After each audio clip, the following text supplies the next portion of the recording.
안녕하세요. 이웃집 로나입니다. 저희 태니가 자폐 경계선 진단을 받고 치료를 시작했습니다. 어떤 치료를 받는지 그리고 치료 효과는 어떤 것 같은지 이야기를 좀 해보고 싶고요. 치료를 통해서 배웠던 제가 몰랐던 새로운 사실들을 여러분께 좀 공유해 드리려고 합니다. 구독과 좋아요는 저에게 큰 힘이 됩니다. 저희 태니가 시작한 치료는 언어 치료와 애착 치료 그리고 언어 부모 교육입니다. 태니는 28개월인 현재 할 수 있는 단어가 아빠, 시야, 응가 요 정도이고요. 모든 말은 이라고 표현을 하고 있어요. 22개월 때쯤 제가 동생을 낳으러 테리를 낳으러 조리원에 가 있는 한 달 정도의 시간 동안 주 양육자였던 제가 없었죠. 그래서 이때 태니가 원래 평소에 하던 단어들이 퇴행을 했었어요. 이때는 거의 말 자체를 안 했었다고 하더라고요. 그리고 제가 다시 돌아온 이후로는 그때 퇴행됐던 언어가 회복되지를 않았었고요. 제가 없었던 그 빈자리를 채워줄 수 있는 양육자가 없었기 때문에 기관도 다니고 막 동생도 갑자기 생기고 하는 그런 시간들이 아이에게는 되게 충격이 좀 클 수 있는 상황이고 또 그런 상황으로 인해서 퇴행이 충분히 생길 수도 있다고 해서 애착 치료도 함께 진행을 하고 있어요. 지금 받고 있는 치료는 한 4회씩 진행을 했고요. 약 한 달 정도의 치료 기간이었습니다. 언어 치료는 50분 정도 언어 치료 선생님과 놀이를 하면서 언어 자극을 주는 과정이고요. 그 중에서 40분 정도는 아이가 언어 치료 선생님과 놀이를 하면서 선생님으로부터 언어적인 자극을 받는 과정이고요.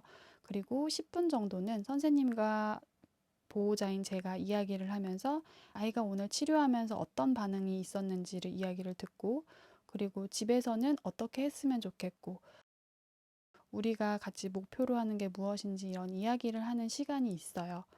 이때 저는 사실 나가 있는 게 원칙이긴 한데 저희 태니가 아직은 분리가 되지 않기 때문에 멀리에서 그냥 저는 조용히 바라보고 있고요. 언어 부모 교육 과정은 양육자가 집에서 아이를 양육을 하면서 언어 자극을 줄 수 있는 방법을 배우는 과정이에요. 이 과정은 반드시 언어 치료와 함께 병행이 되는 게 중요하다고 생각이 들더라고요. 아이를 관찰하고 배운 내용들을 실생활에 한번 적용을 해보면서 제가 계속 일지를 작성하고요. 그리고 거기에 대한 피드백을 전문가에게 받는데 진짜 좋은 과정이었던 것 같아요. 숙제하느라고 사실 압박감이 조금 있긴 하지만 정말 도움이 많이 되는 과정이었습니다. 그리고 애착 치료는 아이의 애착 형성에 도움이 될 수 있는 다양한 놀이들을 엄마와 함께 같이 놀면서 배우는 시간이에요. 그래서 이 수업은 선생님의 개입이 많지는 않고 저와 아이 둘이 함께 수업을 진행을 합니다.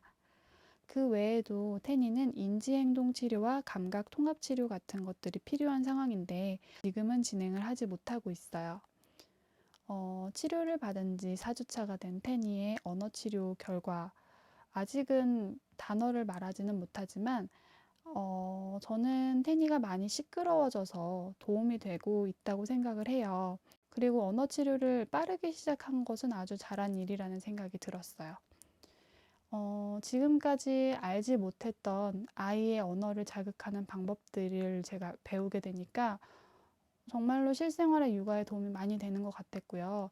그리고 방법을 모르고 불안해하던 시간보다는 훨씬 마음이 편안해졌기 때문에 저는 아주 만족스럽습니다. 현재까지는.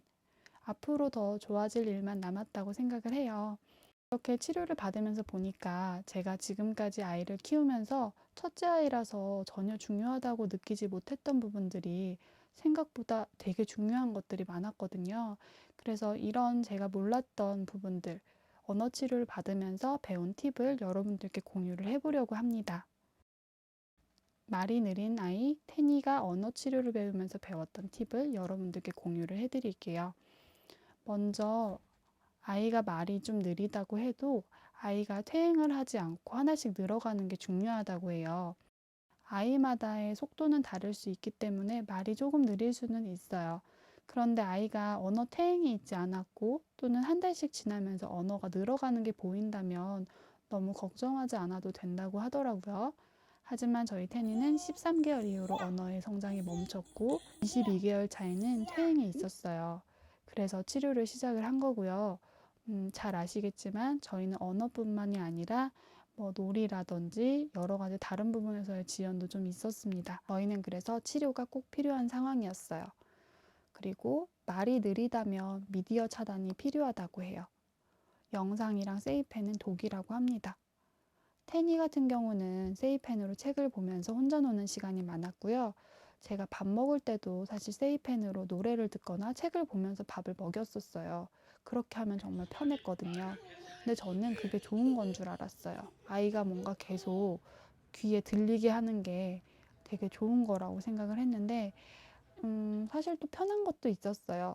아이가 세이펜만 있으면 30분씩 막 혼자 놀기도 했으니까요. 그래서 저는 혼자서 책을 좋아하는 아이라고 생각을 했고 그냥 좋아했었어요. 그런데 그게 좋아할 일이 절대 아니었다는 것을 이제서야 알았거든요. 지금은 세이펜을 다 감추고 영상 노출도 완전히 없앴습니다. 저는 자폐 경계선 진단이 나오자마자 아이에게 그런 들리기만 하는 그런 것들을 다 차단을 했습니다. 모든 책은 다 육성으로 읽어주는 것이 중요해요. 이거 진짜 어렵거든요. 목이 너무 아프고요. 자기 마음에 드는 책이면 정말 10번도 넘게 더 읽어달라고 하니까 진짜 지치고 지겨울 때도 있어요. 그런데 언어 치료를 배우면서 느낀 게 책은요, 꼭 읽어만 주는 게 아니라 책을 통해서도 놀 수 있다는 것을 좀 배웠어요. 그리고 눈 맞춤이 정말 중요했어요. 이건 제가 정말 몰랐던 건데요. 아이가 엄마의 얼굴과 입, 그리고 표정 같은 것을 바라보는 게 되게 중요한 거더라고요. 놀이를 할 때도 장난감만 보는 게 아니라 아이의 시선을 엄마 쪽으로 끌어주는 게 되게 중요해요. 장난감을 엄마 얼굴 가까이로 하거나 또는 아이와 함께 집중할 대상의 눈높이를 조정을 해서 같이 서로 눈을 마주 보기도 하고 같이 그 물체를 바라보기도 하면서 표정과 입 모양을 꼭 보게 하는 게 중요하더라고요. 저는 정말 이걸 몰랐고요. 특히 마스크 생활에 익숙했던 우리 코로나 베이비들에게는 집에서 많이 시도를 해줄수록 좋다고 해요. 청각만으로 의식을 해서 소통을 하는 게 아니라 눈을 맞추면서 표정과 입 모양 같은 것을 보면서 함께 의사소통을 하는 것이라는 걸 알려줘야 된다고 하더라고요. 그리고 아이가 원하는 것을 요구하게 조금은 지켜보면서 기다려야 해요. 아이마다 다르겠지만 테니는 성격이 진짜 급한 아이예요. 그래서 빨리 들어주지 않으면 정말 난리가 나거든요. 목소리도 엄청 커서요. 하지만 아이가 원하는 것을 주세요라고 표현을 하도록 조금 기다릴 필요가 있고요. 일부러 그 상황을 만들기도 하더라고요. 하지만 이게 또 너무 약을 올리는 느낌이 되지는 않게 약간의 답답함을 주지만 너무 화가 나지는 않게 완급 조정을 잘 하는 게 중요하다고 하는데 저는 이게 좀 어려워요. 요구가 별로 없는 아이는 또 그런 아이대로 답답해서 어렵다고 하고요. 저희 테니처럼 성질이 급한 아이는 또 그대로 어려워요.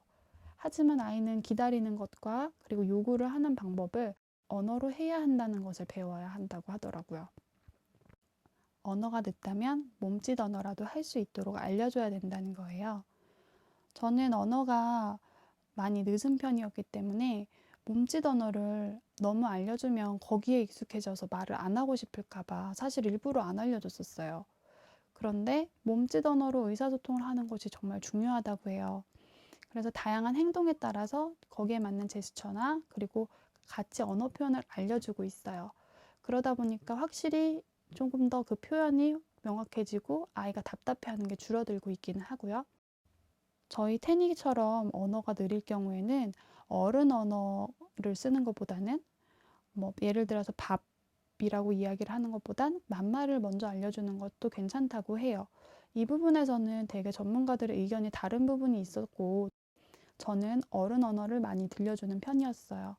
하지만 아이가 말을 꺼내기 쉬운 것은 아이 언어이기 때문에 지금 저희의 포커스는 사실 아이가 말을 하는 거잖아요. 그래서 아이가 언어를 꺼내기 쉽도록 쉬운 단어를 먼저 쓰려고 신경을 쓰고 있어요. 그리고 말을 하는 길이를 길게 말하기보다는 짧게 아이 언어로 표현을 하고 그 뒤에 설명을 해주는 식으로 하고 있거든요. 그리고 의성어 의태어를 많이 활용하는 것이 도움이 많이 된다고 해요. 제가 배운 언어 자극에 대한 팁은 여기까지예요. 아직 치료를 오래 하지 않았고 사실 눈에 띄게 드라마틱한 효과를 막 보고 우리 아이가 달라졌어요 라고 이야기할 수는 없지만 저는 제가 느끼기에는 태니가 눈 맞춤 횟수가 정말 많이 늘었고 그리고 놀이의 과정도 많이 발달을 하고 있고요. 무엇보다도 아이가 되게 많이 시끄러워졌어요. 조금 더 자신 있게 소리를 뱉는 듯한 느낌이 들었기 때문에 저는 도움이 되고 있다고 생각을 해서 제가 도움받았기 때문에 또 누군가에게도 도움이 되지 않을까 싶어서 이렇게 영상을 준비했어요. 또 도움이 된 게 애착 치료예요. 애착 치료는 평소에 아이에게 놀이를 통해서 다양한 감각들을 깨우쳐주고 유대감을 형성하는 그런 놀이법들을 이제 배우는 거죠. 그런데 생각보다는 되게 쉽게 응용할 수 있는 놀이들이 많았어요. 몸으로 즐겁게 놀아주는 시간이 많을수록 아이는 사랑받는다는 느낌 더 확실히 받고 불안감이 없어져서 마음이 튼튼한 아이로 자랄 수가 있을 텐데 사실 엄마 한 몸으로는 그럴 시간도 체력도 많진 않잖아요. 많은 가족들이 함께 해줄수록 더 좋을 것 같고요. 하루 종일 애정을 듬뿍 담은 놀이를 해주면 너무 좋겠지만 현실적으로 우린 그럴 수는 없잖아요. 제대로 집중해서 1시간이라도 제대로만 놀아준다면 충분하다고 해요. 그래서 그 제대로 집중하면서 아이에게 필요한 자극을 줄 수 있는 놀이들을 배웠습니다. 다음 영상은 제가 이렇게 애착 치료를 통해서 배웠던 놀이 과정들 그리고 팁을 좀 공유를 해보려고 해요. 육아는 양보다 질이라고 하더라고요. 그러니까 너무 미안해하지 말아요, 우리. 다들 엄마는 처음이라서 너무 어려운 거 투성이죠. 저는 아이가 너무 소중하고 사랑스럽긴 하지만 가끔은 좀 부담스럽고 힘겹게 느껴질 때가 있어요. 태니가 워낙 체격이 좋고 힘도 세고 체력이 진짜 좋은 아이라서 저는 항상 체력적으로 너무 버거웠고요. 지금도 사실 버겁거든요.